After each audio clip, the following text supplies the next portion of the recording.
Hey everybody, it's me, Bob Harris, Senior Editor of FootballDiehards.com. Time for your Week 9 injury preview, review, update, and overview. The thing we like to do every Saturday to get you up to speed. If you've had a busy week, you haven't been keeping up with the day-to-day, minute-by-minute of the news, we'll set the table here and let you know all the major stories you need to be on top of before you set your lineups. First and foremost, the Browns, Cowboys, Broncos, Giants, Steelers, and 49ers are on byes. Get those players out of your lineups. That's Cleveland, Dallas, Denver, New York Giants, Pittsburgh, and San Francisco. Oh, CMC out this week. And the Eagles and Texans already played, so don't put those guys in your lineups. Great game. Eagles beat the Texans. Wasn't the blowout we all expected, but a lot of points scored. So we loved it. So a lot of injury situations. It's Saturday about 2:45 p.m. Eastern time. So if you come in here, take in this information, then go check for updates based on this information, right? So check the late breaking updates section, anything going up Saturday afternoon, Saturday night, early Sunday. As you know, overnight I put up a lot of information about guys who might or might not play, some of the questionable designations. This week we have a lot of guys already ruled out, so it might be a little simpler situation, but I'll do these chronologically so you have a little idea of what kind of fallback plans you need to have in place depending on when your players are out or questionable. We'll start in the early afternoon window. The Indianapolis Colts are at New England. Jonathan Taylor will not play, already ruled out. Deion Jackson will get the start. They traded for Zach Moss this week, so he could be in the mix. They promoted Philip Lindsay and Jordan Wilkins from the practice squad Saturday, but expect Deion Jackson to be the lead piece there. On the other side of the ball, Damian Harris is questionable. Didn't practice all week due to illness. Ramondre Stevenson's kind of taken over that primary role as is. Rookie running back Pierre Strong Jr. has a hamstring issue. He is also questionable. Devontae Parker has been ruled out with a knee injury. So expect, Tyquan Thornton maybe to play a little bigger role. Nelson Aguilar alongside Jacoby Meyer, who's been doing really well, and Kendrick Bourne. So the Cincinnati Bengals are hosting the Carolina Panthers. Jamar Chase out. We're, 2 weeks into his absence with a hip injury, so he'll miss a couple more games. Based on the initial reports, maybe up to 5, but they didn't put him on IR, so expect him back sooner on the earlier end of that. On the other side of the ball, no Chuba Hubbard. He's been ruled out with an ankle injury, so Deonta Foreman will get the start and be the primary back against the Bengals this week. The Detroit Lions hosting the Green Bay Packers. DeAndre Swift, questionable again. It's the back and shoulder injuries that he's been dealing with. He came back against Dallas after a month off, including the bye, so missed 3 games plus the bye. Came back, wasn't really healthy, was questionable going to that game. He's questionable going into this game. Dan Campbell complained maybe they overworked him in Dallas, so Jamal Williams will obviously still be a piece of this offense. TJ Hawkinson, tight end, was traded to the Minnesota Vikings, so that leaves Brock Wright and James Mitchell as the top tight ends. Wright, however, is questionable coming off a concussion, so you'll need to watch that. Josh Reynolds, the receiver, is listed as doubtful with a back injury. These poor guys worked through ankles, then knees, now the back. Seems likely to miss this game, so maybe more Khalif Raymond alongside Amon-Ra St. Brown. I don't know if you want to dig any deeper than that. And again, James Mitchell's the other tight end. On the other side of the ball, Allen Lazard and Christian Watson. Lazard missed last week's game with a shoulder injury. He is questionable. Seems likely to return this week.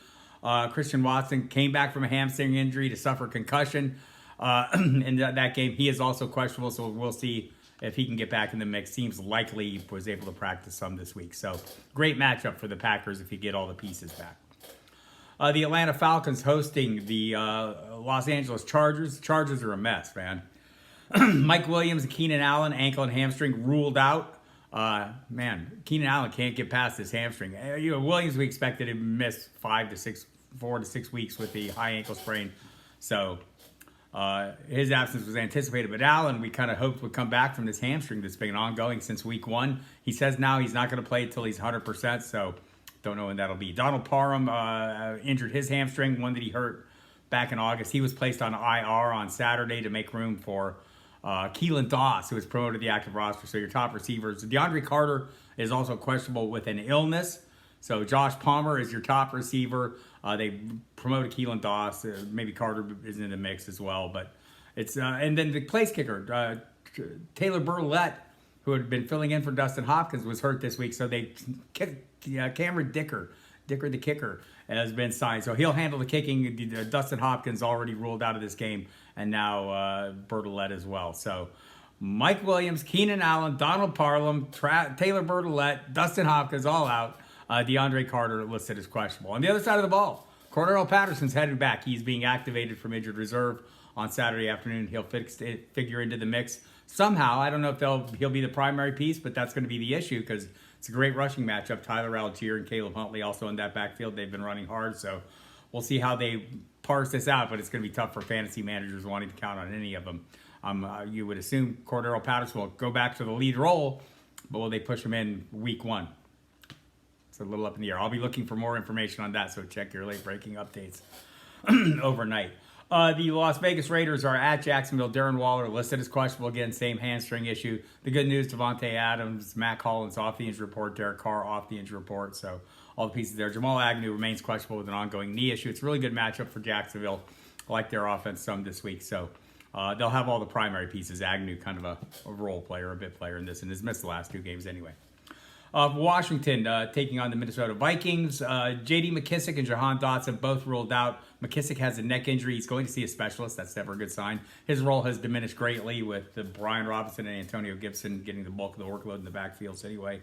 And Dotson, this will be like the 5th game he's missed with his hamstring. He aggravated it 2 weeks ago, so no sign he'll be back anytime soon.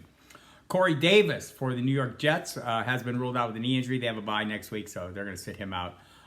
It's a tough matchup for them against the Buffalo Bills. Buffalo Bills are healthy. Remember, they added Nyheim Hines in a trade when they traded away Zach Moss to Indianapolis. They got back Hines. He'll have a role for Buffalo. Late afternoon window. James Conner listed as questionable against the Seattle Seahawks. This is in Arizona. Seems like he'll be back. Benjamin been doing a great job in his absence. Keontae Ingram getting some run. Darrell Williams was placed on IR, so he won't be a factor in this one. So James Conner's the questionable we'll be watching in the late afternoon window. Only 2 games in the late afternoon window. They have most of the questionable guys. Marquise Goodwin ruled out for the Seattle Seahawks. Everyone else healthy. DK Metcalf taken off the injury report. Tyler Lockett taken off the injury report. Noah Fant taken off the injury report. So everyone's good to go there. The Rams are at Tampa Bay.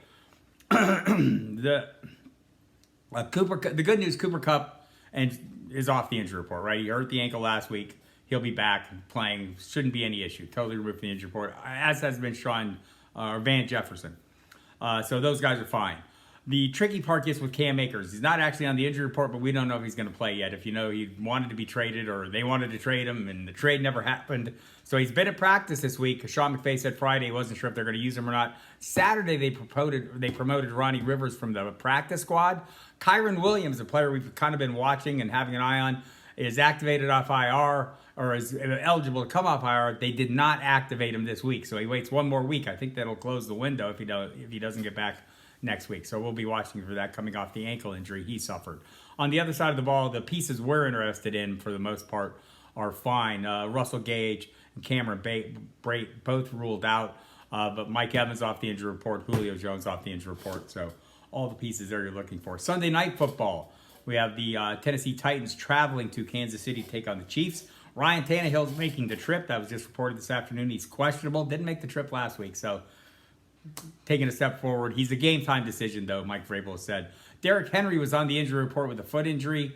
Wouldn't say if it was the same foot as last year or not, but whatever the case, he took a couple days off. Look, he had a huge game last week. It's been very busy. I'm happy they're managing him in practice. He came off the injury report completely on Friday after working fully, and he said he would be fine. So hopefully no issues there. You're playing him if you got him, no doubt.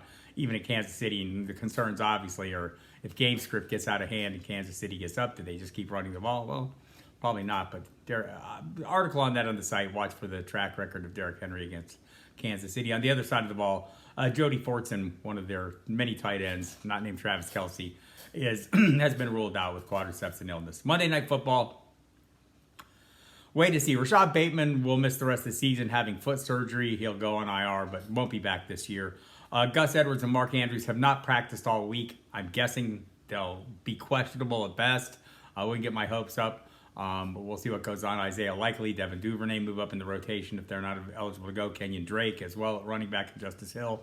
So that'll be one to watch going into Monday. It's going to be very hard. The injury report should be out sometime shortly after I record this video, so check the site for that, as well as New Orleans, where Mark Ingram is not expected to play, has a knee sprain.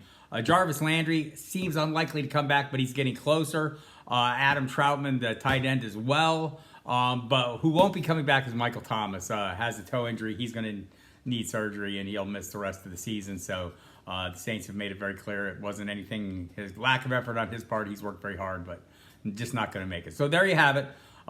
Week 9. Hope you have great luck. We have this week, the 6 teams on bye. There's another 6-team bye week on week 14 that's going to be treacherous for us as well. But let's battle through this one. And again, keep checking the late breaking updates section overnight and heading into tomorrow's games. I'll have all the inactives in real time as we go into Sunday morning. So take advantage of that, and always check the latest staff rankings. It'll get you updated on all the things you need to know. Good luck this week. Let's get a win.